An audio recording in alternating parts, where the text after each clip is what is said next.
एक गांव में करोड़ी मल नाम का बड़ा मक्कार जमींदार रहता था। आज सुबह सुबह जब वो अपने खेतों में कुर्सी बिछाए बैठा था कि गांव का एक किसान दीनू उसके पास आकर हाथ जोड़कर खड़ा हो गया। जमींदार बड़ी अकड़ से उससे बोला, सुबह सुबह अपनी मनहूस सूरत दिखाने के लिए क्यों आ गया दीनू? जा यहाँ से। तुझसे एक बार बोल दिया तो बोल दिया। मैं बहुत गरीब आदमी हूँ करोड़ी मल साहब, ये छोटी सी जमीन ही मेरा सहारा है, उसे भी आप ले लोगे तो मैं खत्म ही हो जाऊंगा। तू खत्म हो जाए या मर जाए, मुझे इससे कोई फर्क नहीं पड़ता। पैसे लेते वक्त नहीं सोचा था तूने? जब पैसे देने का नंबर आया तो रोकर दिखा रहा है। मैंने तो आपसे बहुत थोड़ी रकम ली थी जमींदार साहब, मुझे क्या पता था कि आप उस छोटी सी रकम में इतना भारी ब्याज लगाकर मुझसे मेरी पूरी जमीन ही छीन लेंगे। तेरी इस बकवास से कोई फायदा नहीं होने वाला, समझा? तूने सादे कागज पर अंगूठा लगाया है। तयशुदा वक्त पर तूने पैसे नहीं दिए तो तेरी जमीन अब मेरी हुई। चल भाग यहां से, सुबह सुबह सारा मूड खराब कर दिया।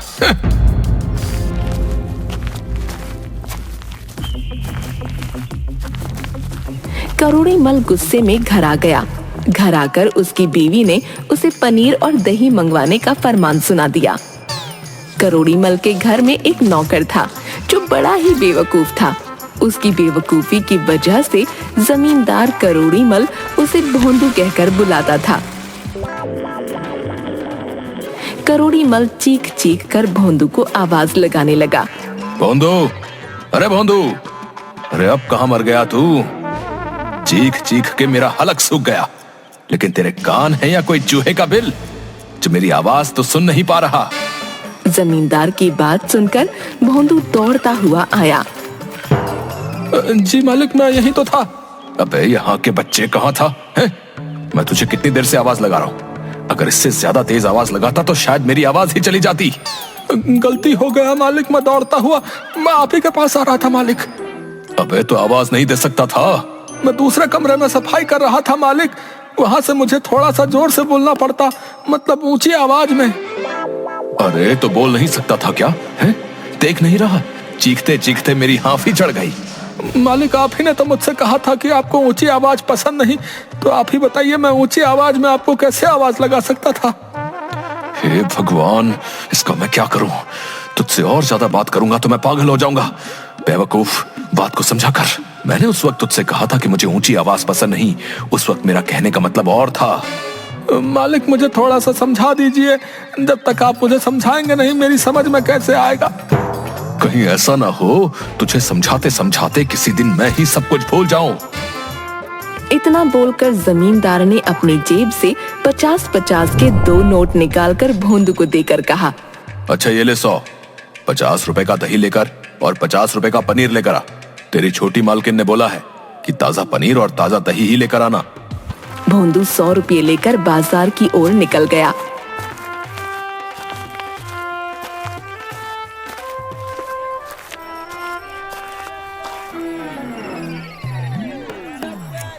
कुछ देर बाद वो वापस 100 रुपए लेकर करोड़ी मल के पास आ गया। खाली हाथ आया देख करोड़ी मल के दिमाग के टावर उड़ गए और उसने चिल्लाकर कहा,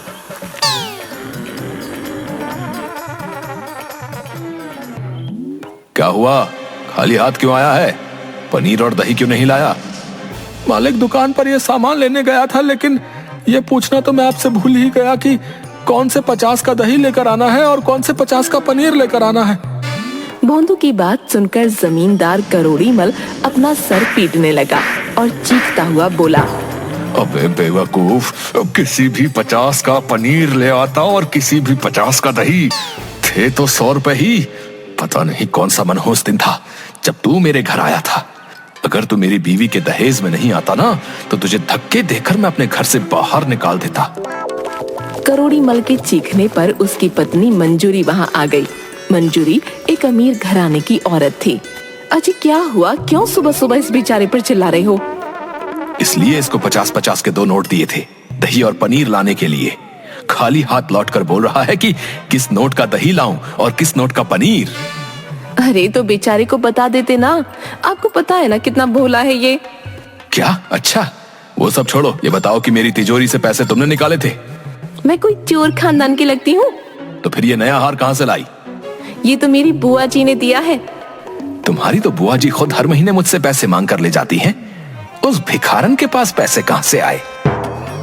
करोड़ी मल की बात सुनकर मंजरी आग बबूला हो गई। अपनी हद में रहो जी, मैं अपनी बुआ के बारे में एक शब्द नहीं सुन सकती।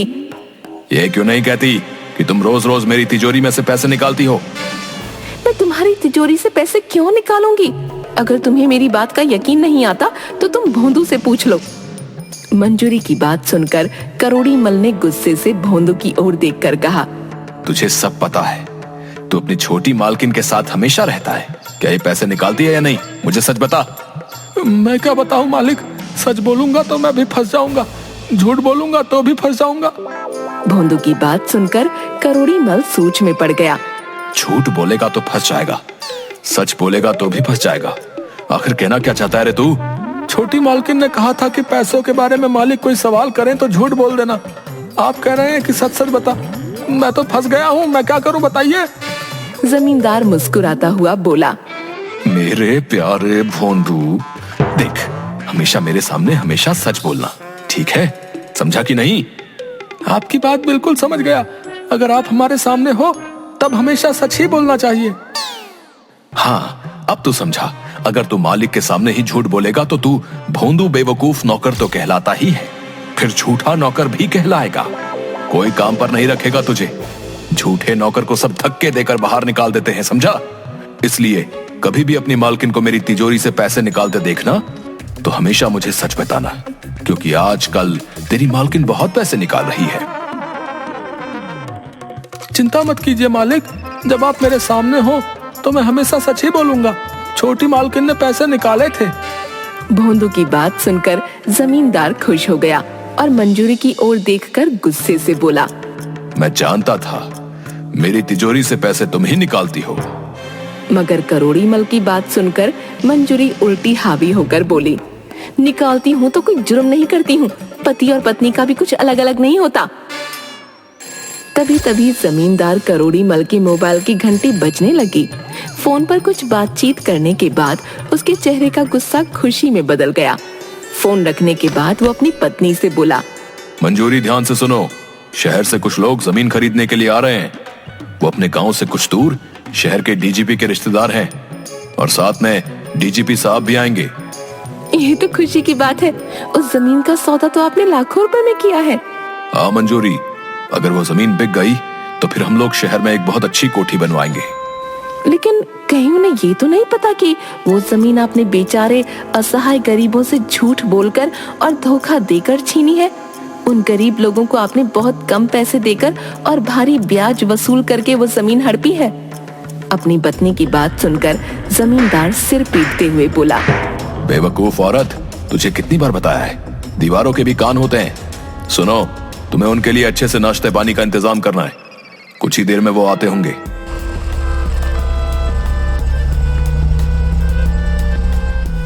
कुछ ही देर के बाद जमींदार के घर दो लोगों ने प्रवेश किया। जमींदार उनकी आवभगत में जुट गया। उसकी पत्नी सज धज कर उन दोनों के सामने बैठ गई। जमींदार ने अपनी पत्नी से उन दोनों का इंट्रोडक्शन करवाया। मंजूरी, ये शहर के डीजीपी वीरेंद्र प्रसाद हैं और ये इनके रिश्तेदार मानिक चंद। यही हमारी जमीन खरीदने वाले हैं। भोंदू को बोलो कि वो चाय नाश्ता ले आए।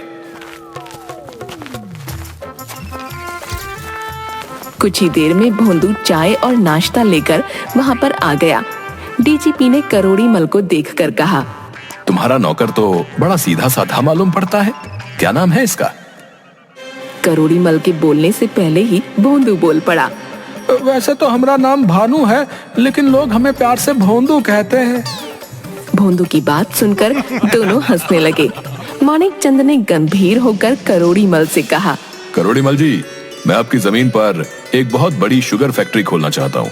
सोचता हूँ शुगर फैक्ट्री बनने के बाद इस गांव के बहुत से लोगों को काम भी मिल जाएगा। मानिक चंद की बात पर डीजीपी वीरेंद्र प्रसाद बोले, एक बार फिर से सोच लो मानिक चंद। मैं बहुत सोच विचार के बाद ही इस नतीजे पर पहुंचा हूं कि मुझे इस जमीन को खरीदना चाहिए। मानिक चंद, तुम शहर में पले बढ़े हो और मैं गांव की मिट्टी में पला बढ़ा हूं, इसलिए मैं उपजाऊ जमीन की अहमियत जानता हूं। एक किसान के लिए उसका सब कुछ जमीन ही होती है, जिसमें वो मेहनत करके खेती करता है। उसे तुम चाहे जितना भी धन दे दो, लेकिन वो हमेशा अपनी उपजाऊ जमीन को ही प्यार करेगा। मैं आपकी बात का मतलब नहीं समझ पाया। आप तो स्वयं मेरे साथ इस जमीन को खरीदने के लिए आए थे।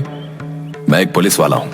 यहां आने से पहले मैंने जब उस जमीन के बारे में छानबीन की तो मुझे पता लगा कि उस जमीन में कुछ गड़बड़ घोटाला है। डीजीपी की बात सुनकर जमींदार करोड़ी मल का चेहरा उतर गया। वो हक्का बक्का अपनी पत्नी की ओर देखने लगा और इस बात को डीजीपी भली भांति समझ रहे थे। उन्होंने करोड़ी मल की ओर देखकर कहा, करोड़ी मल साहब, मैं एक पुलिस वाला हूं। हर बात पर शक करने की मेरी आदत है। यहां आने से पहले तुम्हारे बारे में जितने भी लोगों से मैंने पूछताछ की, उन सब ने बताया कि तुम अच्छे इंसान नहीं हो। अब ये कैसी बातें कर रहे हैं आप? मैं इस गांव का बहुत ही शरीफ और इज्जतदार आदमी हूं और मैं दावे के साथ कहता हूं कि ये जमीन मेरी है। मेरे पास इसके पूरे पक्के कागजात हैं और रहा सवाल गांव के लोगों का, वो सब मुझसे जलते हैं। अगर आपको यकीन ना आए तो आप मेरे नौकर से पूछ सकते हैं। ये भी गांव का है, देखिए कितना भोला है। ये तो आपसे झूठ नहीं बोलेगा ना? डीजीपी ने भोंदू की ओर देखकर कहा, क्या कहते हो भोंदू? क्या तुम्हारे मालिक सच बोल रहे हैं? भोंदू वास्तव में एक बेवकूफ किस्म का ही आदमी था। उसके दिमाग में ये बात घर कर गई कि मालिक के सामने उसे हमेशा सच ही बोलना चाहिए। भोंदू ने सीना चौड़ा करके कहा, मेरे मालिक ने मुझे यह आदेश दिया है कि जब कभी भी वो मेरे सामने हो तो मुझे कभी भी झूठ नहीं बोलना चाहिए। हाँ, मैं आपको बताता हूँ जो कि मैंने अपनी छोटी मालकिन के मुंह से कुछ देर पहले सुना था। ये जमीन मेरे मालिक की नहीं है, बल्कि उन गरीब लोगों की है जिनको मेरे मालिक ने बहुत कम कर्जा देकर भारी ब्याज वसूल कर उनसे जबरदस्ती छीना है। वो असहाय लोग थे, वो कुछ नहीं कर सकते। भोंदू की बात सुनकर जमींदार करोड़ी मल ने अपना सिर पीट लिया और गुस्से से भोंदू की ओर देखकर बोले, अरे बेवकूफ, जानता भी है तू क्या बोल रहा है?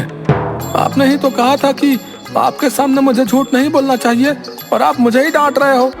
जब मैंने छोटी मालकिन की चोरी की बात आपको बताई तब भी आपने मुझे डांटा। अरे आप लोग इस बेवकूफ नौकर की बातों पर विश्वास मत करिए, ये तो पागल है। क्या सेठ जी, अब मुझे पागल भी बोलना शुरू कर दिया? आप तो बोल रहे थे कि अगर मैं सच कहूंगा तो मुझे सब अच्छा बोलेंगे। अबे चुप कर बेवकूफ।